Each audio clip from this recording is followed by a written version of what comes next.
Great. Hello, everybody. I'm William Becker with Metaphysical Insights, and the beautiful lady you see here is Ankhasha Amenti.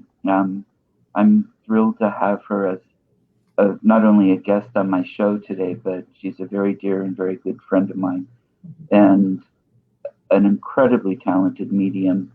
And I want to use the word mystic, only that's not right, but she's very tuned with the metaphysical. And there's a mystical aspect to that too. So, instead of a long introduction, Ankhasha, welcome.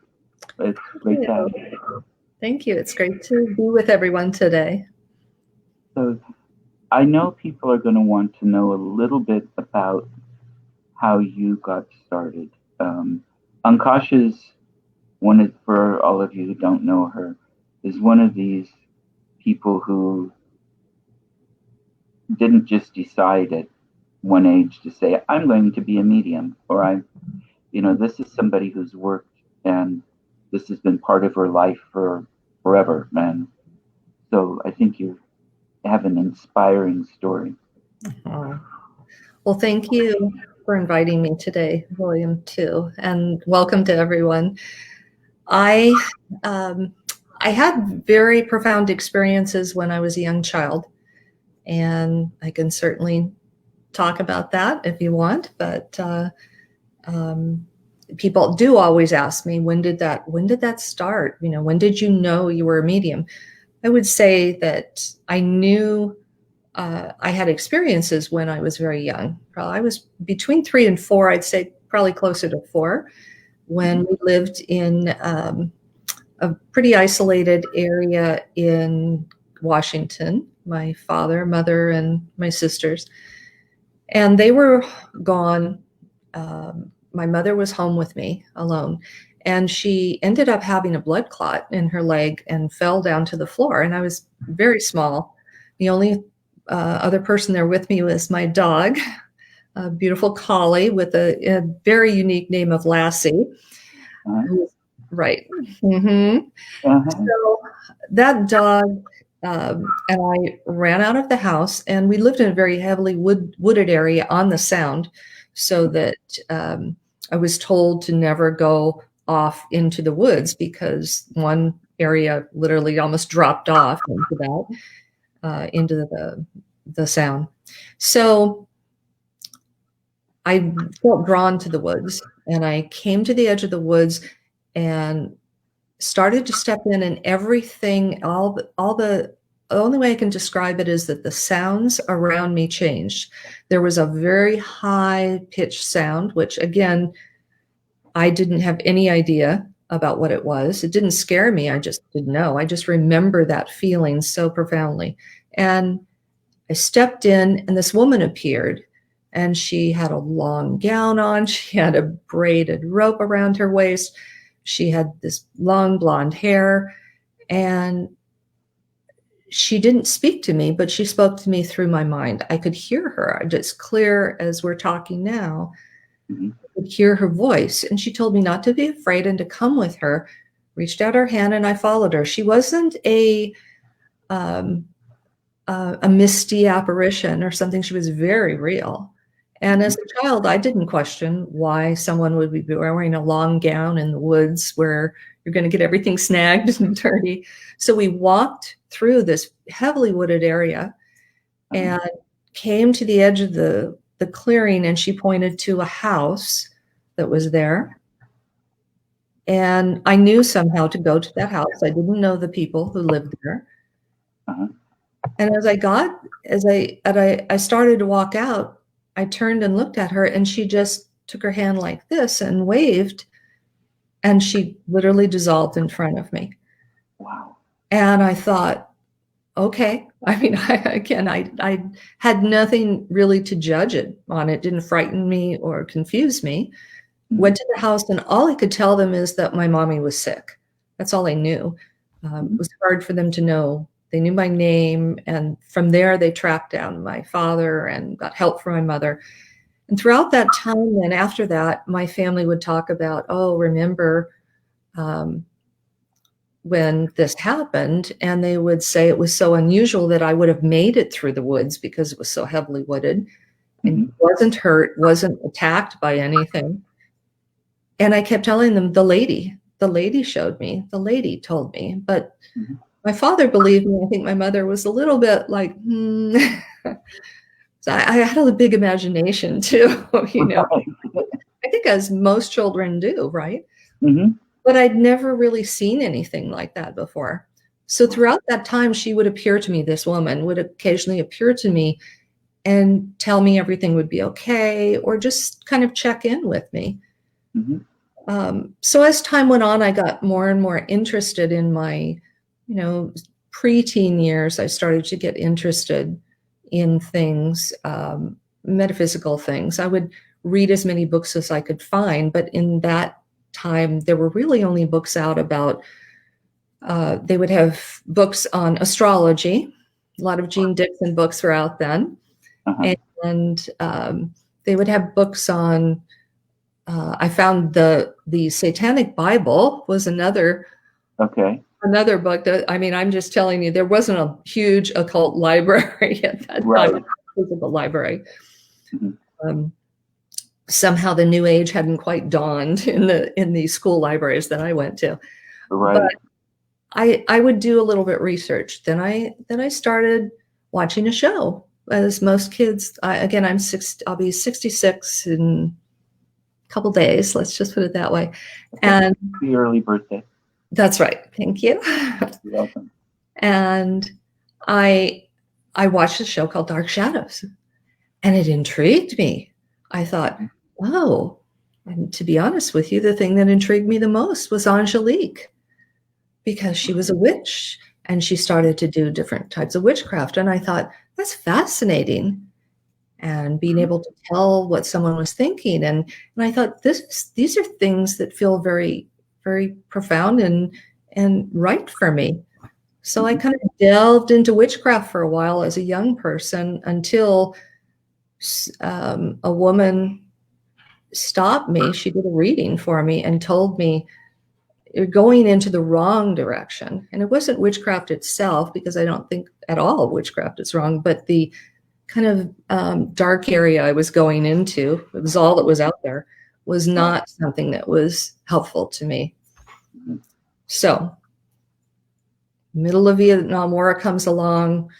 The world is in turmoil, similar to as it is today. But it was a difficult time to be a young person too. And I was watching friends of mine go off to war and not come back, and things like that. And all of a sudden, I met someone who had changed his entire life from being heavily involved in drugs and he became a born-again Christian.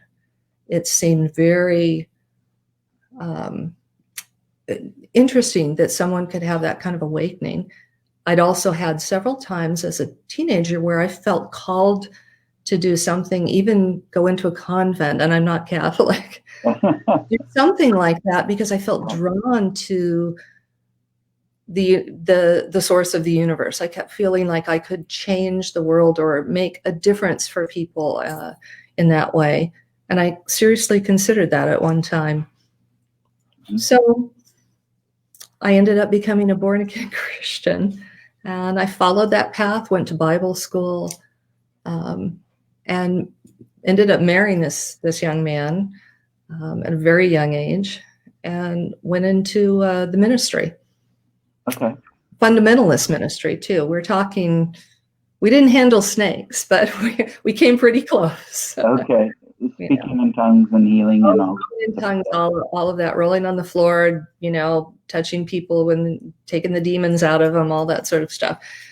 So but I eventually did leave that, obviously.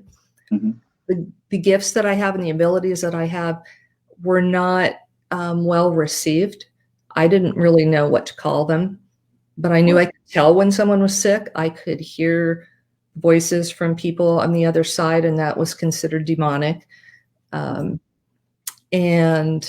I finally ended up, of course, getting divorced and leaving the ministry. And went right back to starting to, my sweet mother, she had kept my tarot cards. She had kept my books, and that was the first thing she gave to me. She kept them in the attic and gave them all back to me. She said, I thought you would need these one day, and I knew you would want them one day. So started back in. So that's what I have been doing ever since. Sorry to take so long to tell the story. And now thank you for coming. No, I love it. It's such a great story. I really do. And I think it resonates with a lot of people. And I know I looked at monasteries when I wasn't Catholic. Again, it's that source. It was always fun. How do we get there? And there's that piece of studying with Wicca a little bit or something. And I mean, there are so many pieces along a path, it seems like. Yes. When you start being aware at an early age, to some degree, anyway. Right. We've got a lot of greetings. I'm just going to say real quickly. Okay. There's William and Shirley and Gretchen and Danny and Tom from England, who I know, and John and quite a few people. So, great. Yeah. Hello, everyone. Excellent. Well, tell me a little bit more about what you are doing or working on now. Well, I work. I did many years ago go through a process with a group called Windbridge, and you can check them out on their website. Windbridge is, I don't like to give all the details because I always get something wrong, but they're a scientific organization that studies what happens after death and beyond that. And they have tested many mediums across the country and selected, there are about 17 of them. I may have that number off a bit by one or two because they've changed. And I was fortunate enough to be one of them. They test us to make sure that we're giving evidential information that we could not know by seeing someone visually or hearing them or anything like that, doing any kind of body language reading, which people always accuse you of that. Right. And I am fortunate to be with them. And so I fortunately have for many years had the ability to talk to people from all over the world and all over the country. And I enjoy working with my clients one-on-one. Now, of course, it has to be virtual, but that's fine. There's no, spirit doesn't have any limitations. Right. So I'm also working on a book. I have a couple books in the works, but the one that I'm really doing my best to try and get completed is a book about my daughter who passed away very, very tragically 2.5 years ago. Right. So busy person, yes. Mm-hmm. And it keeps you a very metaphysical focus, basically, to life, it sounds like, in general. Yeah. Mm-hmm. Yeah. I will say that part of what I do is help people and encourage people who have mediumship abilities, psychic abilities too, obviously, but mediumship abilities specifically. And I do my best to mentor them. And I have a program, but it's only available by people applying for it specifically with me. I just don't offer it to the general public. There's a great Aesop's fable. I love fairy tales, and I love the meaning behind fairy tales and behind fables. And Aesop's fable has this story about a lion and a vixen, a mama fox, right? And they're talking one day, and the vixen says to the lion, they're comparing their children together. They're babies. And the vixen says, I have, my wonderful little cubs, and they're so, I have so many of them, and they're so wonderful, and they just bring me such great joy, and they're so beautiful.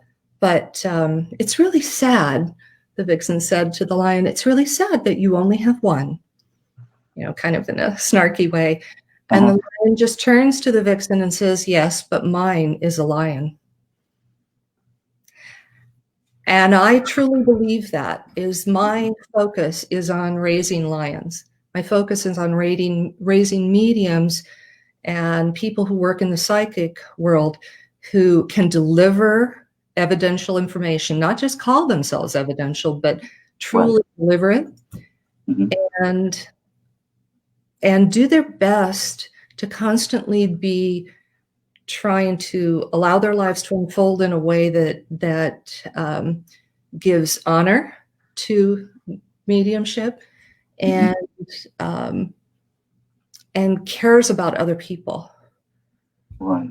And not just focused on making money or on fame. I have had to turn down several opportunities because I was required or asked to do things that I felt were out of bounds, that were hurtful to other people or were inappropriate and just not real. I'm not going to do some things just to be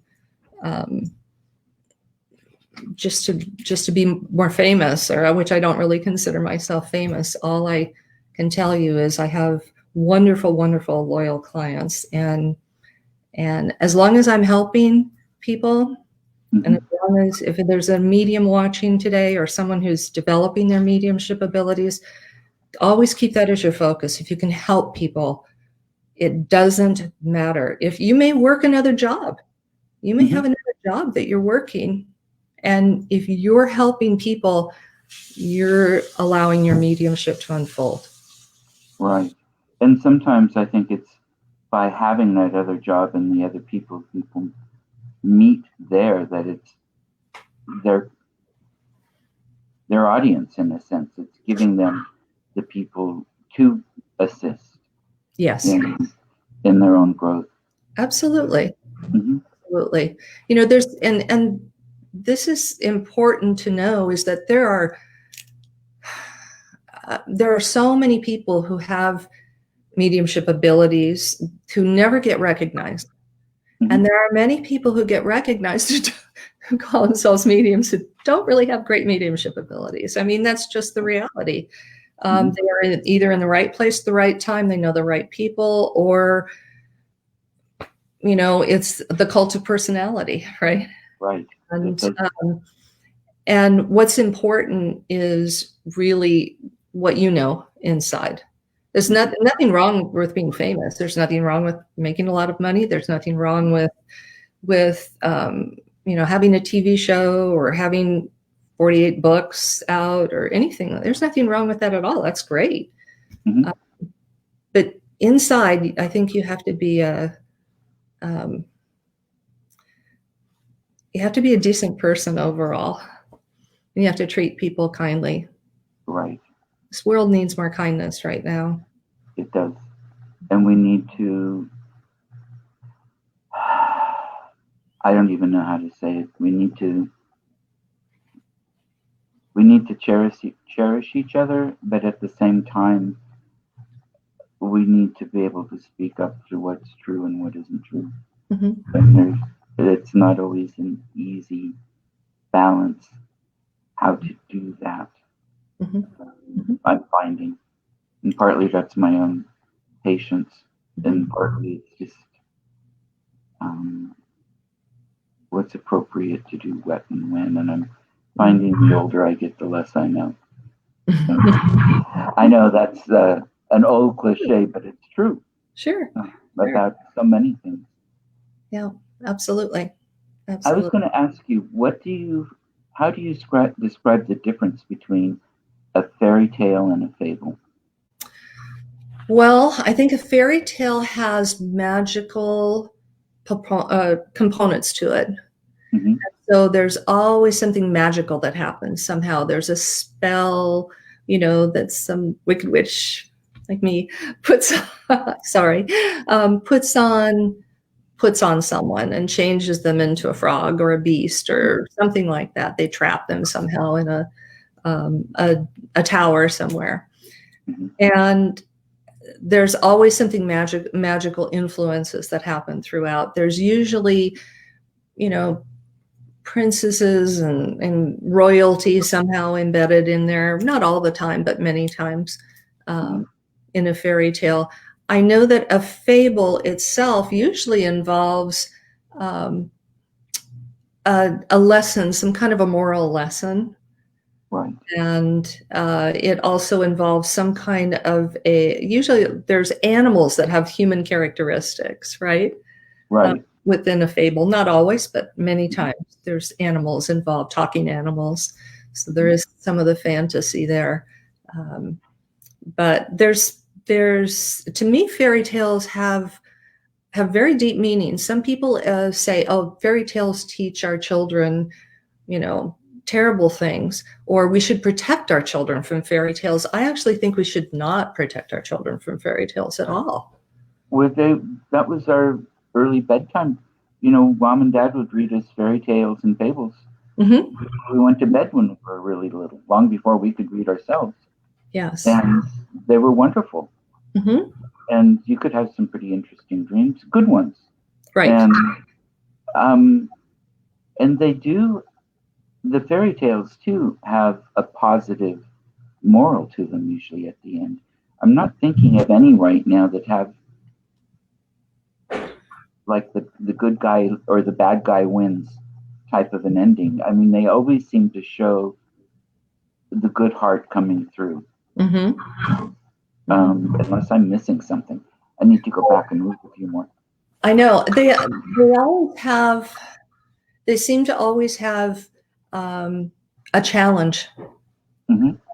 There's always a challenge to overcome, whether it's someone having to find something or being lost or being trapped or anything like that. There's always a challenge. And when they're read to children, I think, again, there was this big push, I don't know, 10 years ago, no, don't allow your children to read fairy tales. But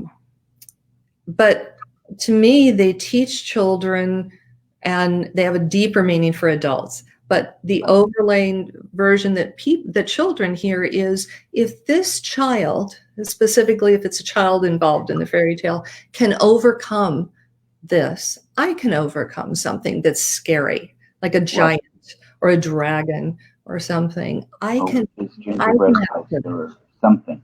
Yes. Yeah.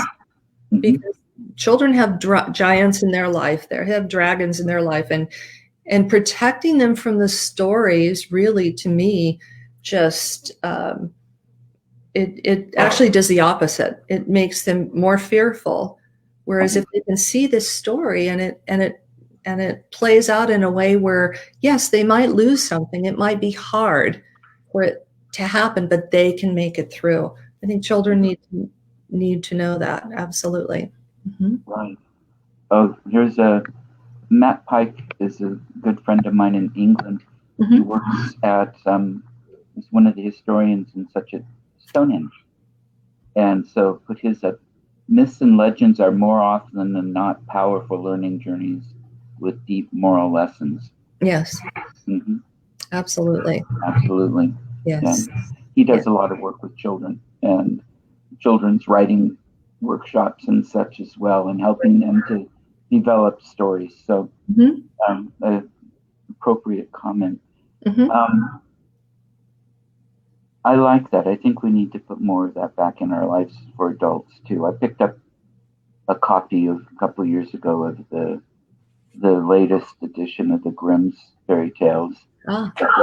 That wasn't the children's version. Mm-hmm. But the adults version.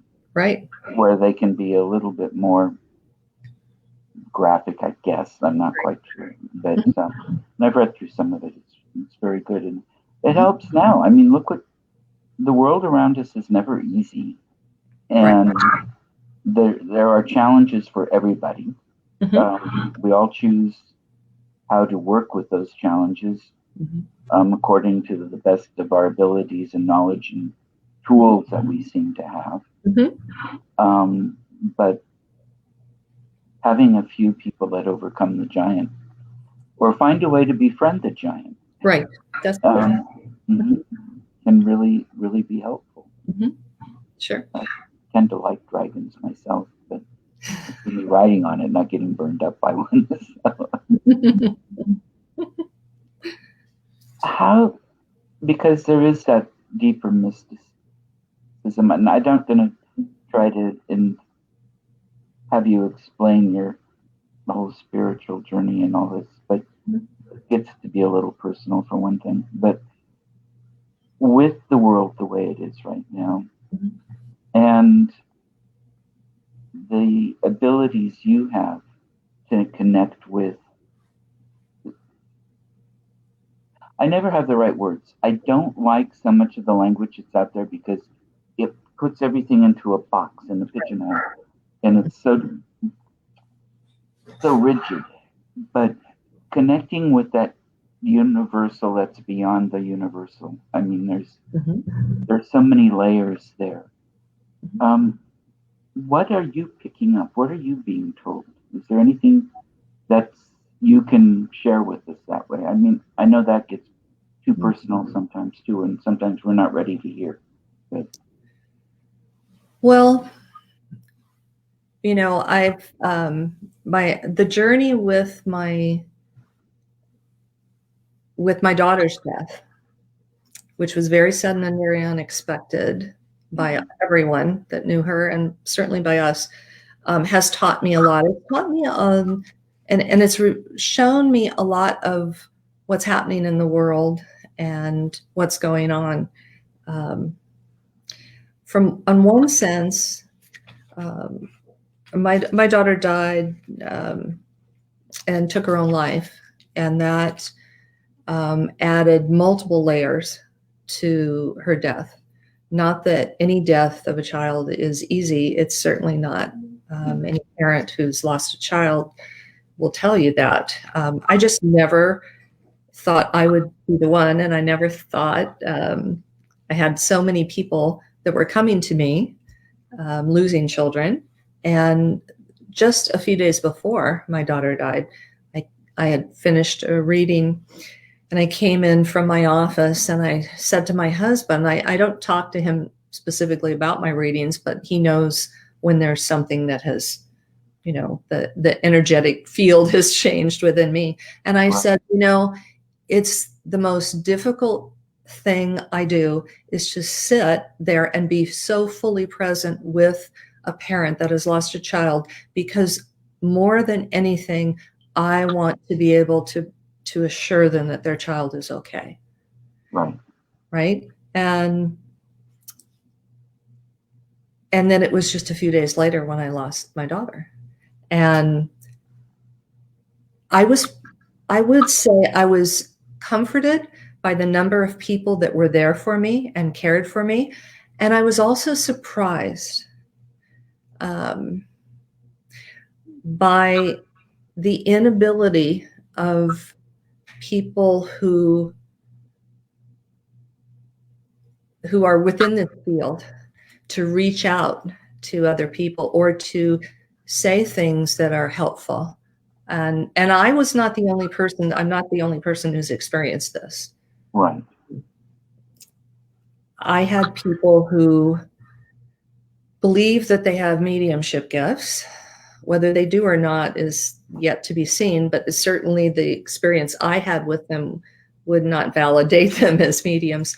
And certainly, I have to tell you, as human beings, they have more progression to do. We all do, but I think it's important that we, as people who are interested in this and consider ourselves spiritual beings, which we all are, but that we're unfolding, we're progressing, we're moving towards greater enlightenment every day, hopefully.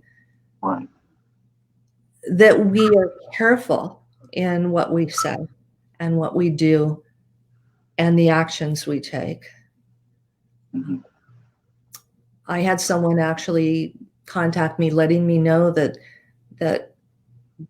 within it was a very short time of my daughter's death, that they had spent an entire evening with my daughter. And I said, oh, I thought maybe they meant actually spent one with her while she was here. Right. I said, how did they? That doesn't make sense. They don't know. They didn't know her. But Right.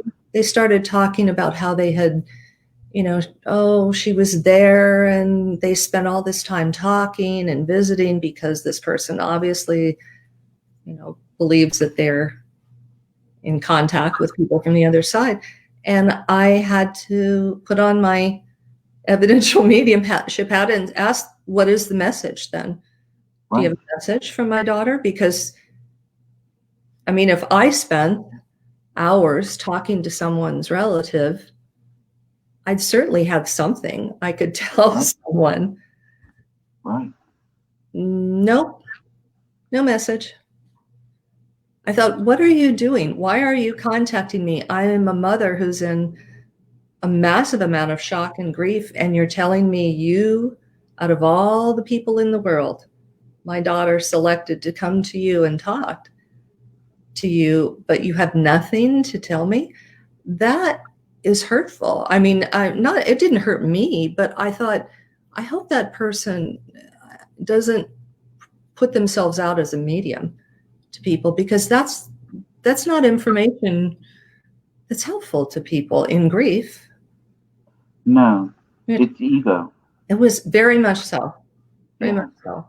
And I find that there are a lot of people that are that way. Some actually have gifts and some don't. Right. Some just want to. And some have well, I think everybody's psychic, but or has some mediumship abilities. Right. And such. But some haven't done the work yet to call themselves what they are calling themselves. But ego gets in the way so often. Well, it's very easy to call yourself something. It's very easy to. I would rather have people know me and accept me as a good friend and a caring person than I'm a psychic medium. Yeah. Honestly, because yes, this ability I have can help people. It certainly can, but so can everyone's ability, whatever their ability is in the world. And I know a lot of musicals. I love musicals of all kinds.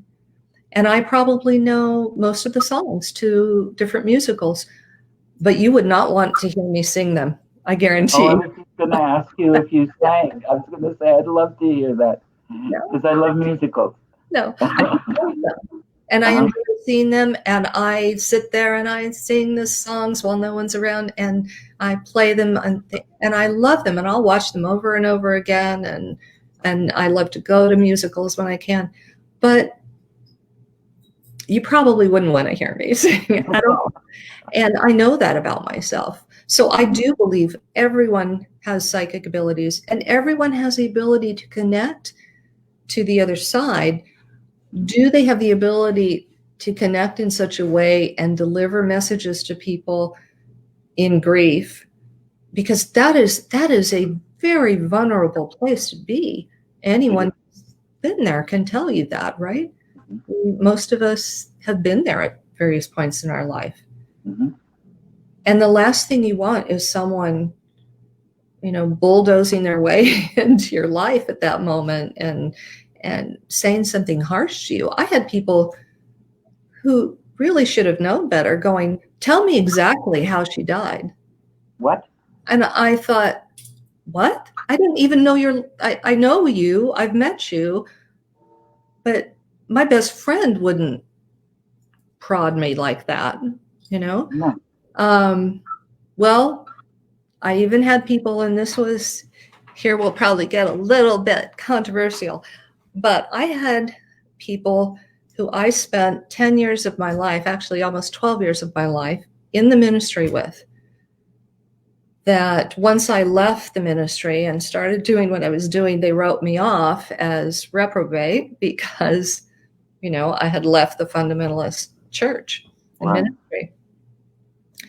And did she know Jesus? if she didn't know Jesus, that's too bad because she's burning in hell, they told me. Oh, and I thought, these are people who set themselves up these particular people set themselves up as being the most loving, wonderful, accepting Christians. And yet they couldn't accept me, who'd spent all these years with them, helped them, through various difficult times in their life, sat and ate with them, lived with them, babysat for them, did all these things that we did as family together. And now all of a sudden they're saying things like that. But wasn't just, I'm not trying to pick on just a Christian perspective. I had people in the metaphysical and New Age community who were like, oh, well, she took her own life, therefore she's trapped on the other side. And I resist that. I have always resisted that actual belief. And not true. I've talked to too many on the other side that have taken their own life. And they're some of usually the most joyous, happiest ones I've talked to. Right. So they're free from everything that. Right. So it was a difficult time, and it taught me the same thing that being in the ministry taught me. I thought I had left some of that behind, because when I left the ministry, I saw how beliefs trap you. And you just believe something so strongly that you can't even be convinced one way or another. You can't even discuss or be open-minded enough. Then you get stuck into something, and it informs your whole life that way. And I found the same thing, unfortunately, within especially the paranormal community. And so if I go into a place and maybe there has been paranormal activity, but someone says, oh, don't you feel this? Don't you feel this? And I tell them, no, I don't feel that. I'm not getting that. Then all of a sudden, oh, well, this is a terrible place to be in. This is a bad place, though. And I'm like, well, I'm not getting that. So I'm not saying you're wrong. I'm just saying I'm not getting that. Right. But everything I kind of stopped doing a lot of paranormal investigations, and I only do them with people that I know and that I know are going to be open-minded about things.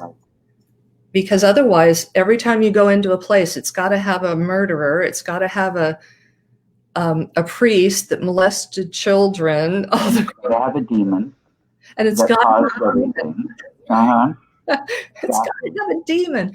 I'm like, well, I left that behind 12 years ago. It's almost like the overlay, the religious overlay has become so deep and steeped within the paranormal community. And I just, you know what, when I talk to people on the other side, there's some people that are grouchy and some people that maybe I wouldn't want to be best friends with, but people on the other side I don't talk to the people like that. I don't get that. I don't live my life in fear. I don't live my life looking in the dark around every corner thinking that some, demon's going to come over and overtake me. I did that for 12 years. I believed that. Yeah. And it must have taken a long time to be able to shake that fear off. I mean, even when you knew it wasn't a reality, just the fear mechanism that gets embedded. It was interesting because the demon part, I had seen, and participated in so many, removals of demons and all these sort of things. And anytime someone would do something out of line, what's out of line, right? It's all perspective. But anytime it fell out of the boundaries of living that type of very strict Christian life. So if a person had a thought about, maybe they were married, they had a thought about someone else, or, maybe they got angry and did something out of it. Oh, if anything fell out of boundaries of that strict Christianity, maybe they saw a movie they weren't supposed to see. Yeah. We had disagreed with their husband or something. Yeah, anything. It would become, they've got a demon, or, they've had demon oppression or possession. And I thought, wow, I'm hearing the same stuff within the paranormal community. And the day I left, I was told that I would be, of course, that I was not coming back to the church, but that I would be possessed with demons. And when I left the church, or for all those years I was with it, I was in constant fear that I was going to be possessed by a demon. If I thought anything incorrectly, if I questioned, especially because I was always asking, I was questioning, well, why do I have these memories about lives that I've lived before? Well, that's the devil talking to you. Oh, well, why do I feel this? And I saw that this person over here was sick, and I was able to tell them, that's the devil. You better tell them that Jesus told you that, not you got this information from someone from the other side. So I had to couch everything under okay, Jesus is telling me this. Jesus didn't tell me those things. Right. So it became, the day I left, I was told that that was the threat, if you will. I was never physically threatened, but it was the frightening threat. And I had nightmares throughout those years I was with the church. I would have nightmares of the devil coming, demons coming and taking me. And the day I left, those nightmares stopped. The day I said, I'm done, I'm not going to believe any of this anymore, my belief freed me. The belief that I was connected to a beautiful, loving, kind universe. I may not understand everything that happens. I don't understand all the things that we like to label as bad. But I think we're not separate, and we belong to each other. We're all one. We are all one. And I think the minute we start separating ourselves and saying, these are bad people, these are good people, you're a bad person, I'm a good person, vice versa, back and forth, we're denying. Talk about a myth, That's right. We're creating a separation that I think this is our big test. This is a huge test for all of us. Yeah, it is. Let me put this up. Gretchen just posted something. Can you read it? Yes. I can read it. You want to read it? Yeah, you both read me years ago and both warned me of my son's drug use. You were right. I got on it, and he has been sober for 5 years now. Grateful to you both. Blessings. Thank you so much, Gretchen. That does my heart good. Thank you. That's why we do it. I mean, I really do believe that. And those conversations are difficult to have too, because you don't want to accuse somebody of something. And especially, I know for me, I'm not 100% right every time. Right. I could be wrong. I could do something. I could have a bad day. Anything can happen. Right. And I trust myself pretty much. Otherwise, I wouldn't call myself a professional. But I'm not infallible. Right. We're not. We're still learning. We're still growing. I think my piece that I tell people, if I tell them something and they yes, and then all of a sudden it's no, either I'm not hearing it right, which is probably the correct assumption, or I'm not. I try not to interpret as much as possible, but sometimes you kind of have to if it makes no sense. But I can make mistakes. Everyone can make mistakes. And any medium or psychic or worker who tells you that they're 100%, or they give you some random percentage, there's no way. Unless every single reading was scored and validated, I mean, every time for over a period of years and years, which that's not going to happen. No one's done that. You cannot give a percentage. There's just no way. It's impossible. So when I see percentages listed in someone's credentials, I just go, okay, Because you know what, I can tell you, oh, I'm the greatest medium in the world. That means nothing. Finding a good medium, that's a good thing to think about and talk about. How do you know? How do you find a good medium? Yeah. You're right. It is a good one. I'll throw the question back at you. And we'll go on to hour 5. No. That's right. No, that's the whole class. Yeah. I think finding the best way to find a good medium, I believe, is through personal referral. Yeah. And you need to know what you're looking for too. Are you looking for a psychic reading? Are you looking for a mediumship reading, or both?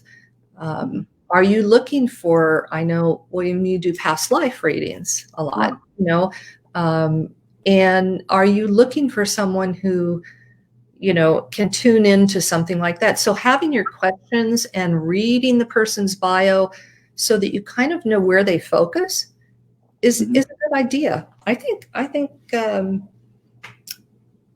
meeting with people, talking to them on the phone, or even emailing them and saying, I have these are my questions, these are my concerns, not asking them to answer them over the, for without any fee or something, but just saying, these are my things. Do you think that I would be a good fit, or we would be a good fit? And I always tell people, if for some reason we're not meshing in the first few minutes and energetically it's just not working for you, just tell me. We'll stop reading. No charge. Let's just check in, and I'll give you some referrals of other people. Right. And no, I agree with you. And I've had people, and I've said, I just don't do that kind of reading. I can give you somebody else. Right. There are only a couple people that I know professionally that I send anybody to and would refer them to, and you're one of those, because thank you. I know your heart because you're a friend and I've known you for a while, but I've seen your work and I know and I trust it. Right. And you. And so, and I'm a very skeptical person. I'm a believer, but only because I've had the experiences physically, not just metaphysically. And that's important to me as far as putting that together. And it's another thing, the older I get, the more skeptical I get. And not even that somebody's necessarily lying deliberately, but they may be misleading themselves unintentionally or whatever. And I don't want to judge other people and their abilities, really, but I also don't want to send anybody someplace where I don't feel comfortable with what goes on. Right.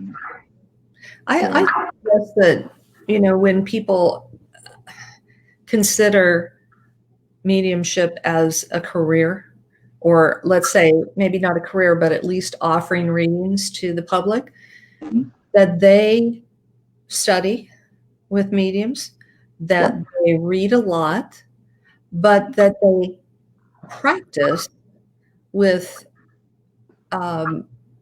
someone who is a mentor or an instructor who's going to critique them. And if you do not allow yourself to be critiqued in a positive fashion, but still critiqued, then your ego's too big to do that. I've had people draw me up short that I have submitted to. There's nothing wrong with that if you trust them, to say, I'm going to try this particular technique or this type of a reading or something like that, and I want you to critique me. I need you to tell me when I'm off. I need you to give me, constructive criticism. Right. And that is invaluable. But if you are, nope, I talked to my great-grandfather. He came to me in a vision and said everything was okay, therefore I'm a medium. And so I will start giving, we all have those experiences. Everyone has those. It doesn't make you a medium. Or somebody came to me in a dream and it came true. Right. Well, sometimes it happens. That's right. Doesn't make you Nostradamus, right? Exactly. Exactly. I wouldn't want to be Nostradamus. No, especially not now. No. No. And actually, I don't know. I try to look and listen to the deeper messages going on in the world right now, and I get a little bit of a conflicting picture, and I'm not sure we're supposed to know exactly what's going to happen in advance, but I've got something of a we'll wait and see attitude. I know it's up to us. There are no saviors that are going to come and save us. It is all up to us, and I think it's up to us individually. And I think we're walking that razor blade, right? We're walking on a razor blade. We truly are. And we're either going to kill ourselves on that razor blade, fall off on either side, and it's this fine balance. Right. And I think the balance is between seeing, and this is just only from what I get from what my daughter continues to share with me, is that we do always want to separate ourselves. We want to separate every experience in our life into good and bad, every experience of our life into, this was wonderful and this was terrible. And I understand that. I think I understand that because I see it all the time with people. And then I also have experienced that in my own life and felt that in my own life.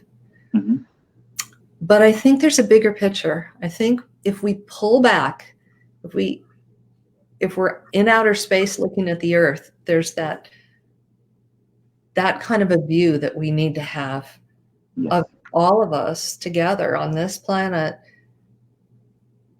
And it's so easy to merge into these are my people and these are bad people, on the outside, and this is wrong and this is right. The minute we start choosing that wrong and right mentality, I think that's where we become the judge of everything, of every experience. And I don't think we can judge the experiences as scary as they might be right now. Yeah, and they are pretty frightening. Right. And it's difficult to know. I mean, as far as the experiences go, I learned a while back to look and see how something that seemed negative actually led to something very positive. And that helps blur those lines from personal experiences. Right. But when you're listening to people spout hateful, bigoted messages or something, I'm learning when you can't talk to people to not talk to them. I mean, if you can't have a dialogue and people with a mind to hear something, even if they then forget it. But it's difficult to know how to respond to some of those things. It is. Kindly and with compassion, and without judgment, or sometimes we can mistake our egos as compassion. Oh, that poor person. Too bad he's not as good as I am. Like the Pharisee in the temple. Right. And life is an interesting journey. It is. I haven't figured it all out yet. And I would just say for everyone, the message that I would say, and I'm always reminding myself of it too. So it's not like, oh, I've attained this enlightenment about it, but it just seems every moment, especially in these times, I try and say there's more to this than we see. There's more to this than we see. And not in a way of, oh, there's some deep, dark agenda. I'm not talking about that at all. I'm saying there's a bigger lesson that we're all involved in, and we've all somehow, don't ask me how, because I'm not sure, I'm going to double check to see where I signed that, but we all agreed to this. We all agreed to be together now in this moment, in this age, to work through this somehow. Right. And what I'm afraid of, William, is that part of us that says, I can't stand to hear these people say these things, right? Mm-hmm. We react with the same anger and the same hatred towards them. And so we churn it, and we're becoming a volcano in this world. And I think each one of us has to draw that in and go, I can't be drawn into that. I can't be drawn into to accessing anger and hate, because hate is not going to fix this. No. It's not going to fix this. No, it isn't. I know. Anger is not going to fix it either. Anger can be a warning that something's wrong. Right. But if we're stuck in it, then that's all we get, and that's all it's produced. Yeah. Mm-hmm. The energy that we put behind something really does taint the results, even if it's, quote, successful. I think. And it's something I forget. It's so easy to forget when we're talking. And so many people I know with conspiracies and all of these things too.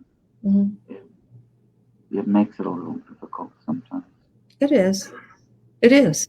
Absolutely. That's the challenge. That's why I think this is a bigger lesson than we think. This is not a lesson of who's right and who's wrong.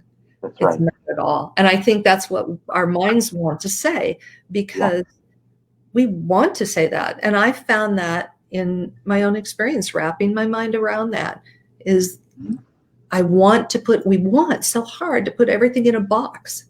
Right. You know, it fits. This is good, and this is bad, and this is right, and this is wrong. And that's our challenge for this time. That's our challenge. That makes sense. That makes a lot of sense. Hopefully we'll work through it. Because what I found is that consciousness that's out there isn't going to be changed if our species eliminates itself or not. At least that's what I've picked up, and I could very well be wrong. So again, partly it's that it's up to us, and then I think it is a survival, at least in any kind of way that we would still want to be living, I would think. And not to be a downer on the show or anything, but just we need to look at how we allow our souls to channel, I guess, what we put into them. Right. I would hope that we can all move towards a time where we can have discussions and we can have even disagreements beyond thing, and still accept others as human beings on this same. We're all moving at different vibrational levels, different time periods, because we've all come back here. We're all coming back, and we're replaying everything until we've had every experience we need to have here. Right. And some of us haven't had all the experiences we need to have. I'm not talking about experience like in learning. I'm talking about just the physical experience of what's going on. Exactly. We haven't had those. So let's allow our fellow travelers here to have those experiences too, and to care about them, and hopefully it'll all catch up. We'll all be together at that particular point. And if not, give them the grace to be able to have those experiences now. Yeah. And not think my ego is such that I need to fix everybody. Right. No, especially when they may not even be broken. Right. They're following their own path. Right. That's a huge challenge, and a lot of people don't see that. I would also put a caution on people too, is that if you have a platform and you are what you consider a person who's giving, you don't have to be spiritual to be psychic. Unfortunately, there's there's plenty of people who aren't. But I think that more importantly in this world, we need spiritual leaders. We need Yeah. spiritual people who will stand up and say, wait. And we had some of those, in the 60s, they were here. We did. And I think we need more now. And, I think people are being called to do that. More important than, some of these other things that we sometimes wrap our minds around. I think you're right. Most of the ones in the 60s wound up getting assassinated, it seems. Exactly. Right. Because it doesn't fit with what a lot of people want to happen. Right. And, that's okay. I mean, it is. You have to look at that. That's been from time immemorial, right? Is that the person stands up and goes,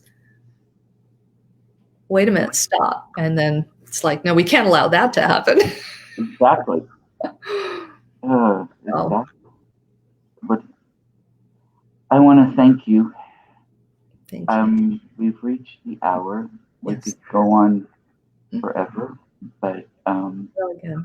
this has been brilliant, and I can't thank you enough for participating and being on the show and sharing, well, your love and warmth and insights and understanding. So, thank you, William. It's been a pleasure to be here. Thank you to everyone who's watching. And I send you peace during this time, love during this time, and understanding.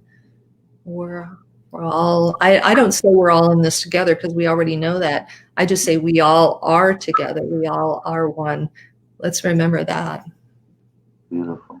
How can people reach you? Just through my name, Ankhasha, ANKHASHA.com. Ankhasha Amenti is my name, but I have a website and there's a way to reach me through there. Okay, perfect. Thank you. Well, thank you, everybody. Blessings.